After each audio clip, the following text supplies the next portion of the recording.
Hello, welcome to this latest edition of Yankeeschickography. It is, of course, very near to the end of September, which means the season is winding down, and it is winding to a close on such a higher note than we ever could have imagined last month, the month before, beginning of the season, when things were looking rough.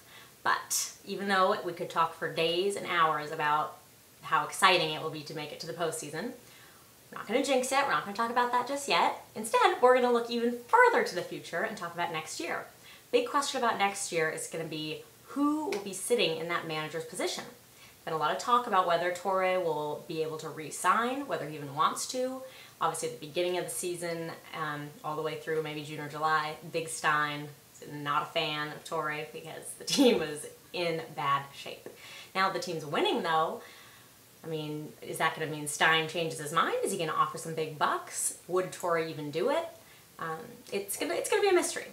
But if Torre doesn't, then that opens up a whole wide world of, well, who else? I mean, we've got Don Mattingly as bench coach who has expressed a desire to manage for a long time.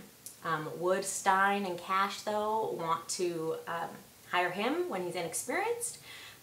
Maybe, maybe not. I don't know. I think he'd be a good fit for the team as far as, he's a Yankee, he knows the guys, he obviously, learned from Joe Torre, but does that mean he's going to be a good manager? We have no idea. He's never managed before. We've also got Joe Girardi, who obviously did a great job with the Marlins last year. He's familiar with the team too. He's with the Yes Network. I thought that boded very well for his future as some kind of Yankees front office man. But again, he's young, he's inexperienced, and you never know how Big Stein likes his people.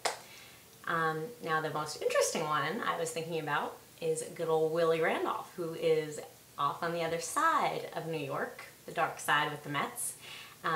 He's gotten a lot of flack lately because the team is slumping like nobody's business. They did win a game yesterday finally, but they dropped, what, 8 games to Philly over the season, or maybe 7.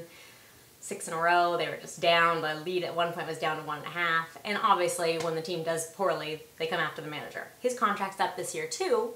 And if they choose not to re-sign him, it will be interesting to see if Big Stein goes after him, since he has proven that he can manage in New York. He can manage a big, the big names, the big team, and to some success, obviously some good success. They almost made it to the World Series last year. Down to that one last Beltran at bat. Lo siento, senors, for reminding you of that. But I think that he might be a good match because he worked with Joe Torre as well. He learned from him, and he is a true Yankee, as Big Stein always looks out for. So that'll be interesting. My money's still on Torre, though. I would not be surprised if they just offer him a new contract.